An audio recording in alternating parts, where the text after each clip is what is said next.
अस्सलाम वालेकुम दोस्तों, मैं मोहम्मद अरशद कुरैशी और आप देख रहे हैं कुरैशी सर की पाठशाला। आज के हम अपने इस वीडियो में डिस्कस करने जा रहे हैं गवर्नमेंट ऑफ इंडिया एक्ट 1858 के बारे में, यानी कि भारत सरकार अधिनियम 1858 को डिस्कस करेंगे। तो ये जो भारत सरकार का अधिनियम था, ये ब्रिटिश संसद का एक अधिनियम था जिसने ईस्ट इंडिया कंपनी की सरकार और ब्रिटिश क्षेत्रों को क्या था, क्राउन यानी कि ताज, जो ब्रिटिश ताज था यानी कि वहाँ की महारानी, उनके अधीन कर दिया गया था। इस अधिनियम के द्वारा ब्रिटिश क्षेत्रों से कंपनी का अधिकार समाप्त कर दिया गया था और इन क्षेत्रों पर ब्रिटिश क्राउन का अधिकार हो गया था, यानी कि भारतीय जनता अब सीधे ब्रिटिश क्राउन के नीचे आ गई थी। तो जानते हैं इस एक्ट के पारित होने की पृष्ठभूमि क्या थी, किन कारणों की वजह से इस एक्ट को पारित करना पड़ा था ब्रिटिश संसद को। तो इसके कारण ये थे कि जो 1857 का विद्रोह था उसने ब्रिटिश सरकार को झटका दिया था। ये इतना बड़ा विद्रोह था जिसकी उम्मीद ब्रिटिश सरकार ने शायद नहीं की थी। ब्रिटेन में कंपनी के खिलाफ व्यापक आक्रोश था क्योंकि कंपनी की नीतियों को ही विद्रोह के लिए दोषी ठहराया गया था। ब्रिटेन की जनता के जो लोग थे वो कंपनी के पर अविश्वास रखते थे, कंपनी पर भरोसा नहीं करते थे।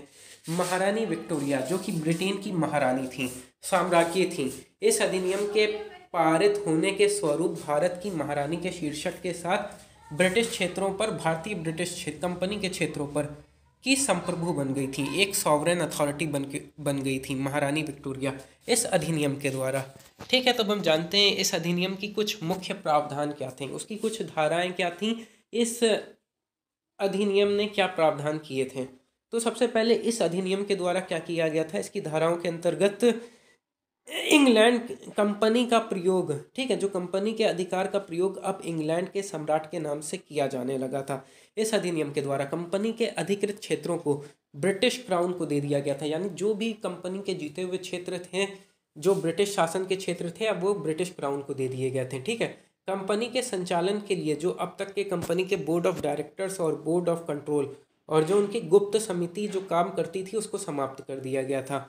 उस सब के जो भी अधिकार थे वो सब ब्रिटिश मंत्रिमंडल के एक सदस्य को दे दिए गए थे, जो था भारत मंत्री। एक नया पद बनाया गया था, भारत मंत्री या भारत सचिव। इस एक्ट के द्वारा उसको वो सारे पावर्स दे दिए गए थे, बोर्ड ऑफ कंट्रोल और बोर्ड ऑफ डायरेक्टर्स के।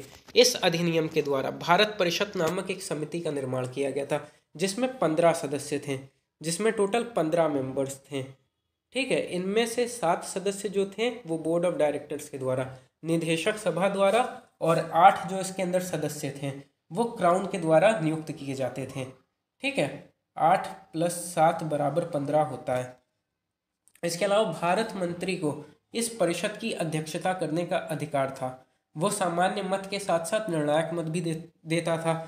हालांकि उसको ये बहुमत से जो फैसले होते थे, निर्णय सभी बहुमत के आधार पर किए जाते थे, लेकिन फिर भी भारत मंत्री को यह अथॉरिटी थी कि वो बहुमत की अवहेलना कर सकता था। लेकिन वो जो राजस्व संबंधी और भूमि के विनियोग संबंधी और संपत्ति विक्रय संबंधी जो मामले थे वो बहुमत के आधार पर ही तय किए जाते थे। इसमें भारत सचिव बहुमत के विरुद्ध नहीं जा सकता था। फिर अगला पॉइंट है, भारत के प्रशासनिक पदों पर नियुक्तियों का अधिकार क्या था, सम्राट को दे दिया गया था। और सम्राट ने, ब्रिटिश क्राउन ने यह अधिकार दे दिया था परिषद सचिव को, भारत मंत्री और भारत स्थित बड़े अधिकारियों को दे दिया था। ठीक है, कंपनी की नौसैनिक शक्ति तथा सेना पर अब सीधे सीधे सम्राट का अधिकार हो गया था, ब्रिटिश क्राउन का अधिकार हो गया था, और इसमें भारतीय शब्द जोड़ दिया गया था। भारत मंत्री के लिए आवश्यक था कि वो हर साल संसद के दोनों सदनों के समक्ष पिछले वर्ष की आय का लेखा जोखा रखे, यानी कि उसने भारत में जो आय व्यय की है, जितना भी उसका वित्तीय बजट है, उस सब का लेखा जोखा जो वर्ष गुजर चुका है, आने वाले वर्ष में वो संसद के समक्ष रखता था अपने पिछले वर्षों का लेखा जोखा। ठीक है, और इसके अंदर ये भी काम किया गया था कि आकस्मिक और बाह्य आक्रमण के अतिरिक्त युद्ध के लिए पहले संसद से स्वीकृति लेनी पड़ती थी।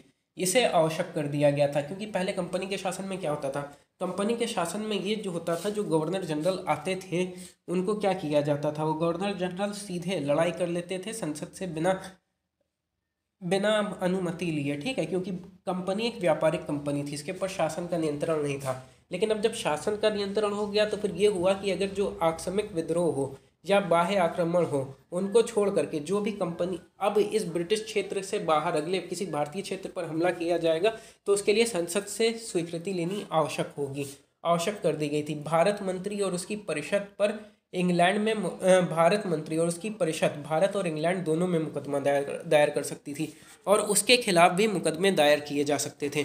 इस अधिनियम के द्वारा जो भारत के गवर्नर जनरल का पद था उसको समाप्त कर दिया गया था। इसकी जगह एक नया पद जोड़ा गया था जिसका नाम था वायसराय।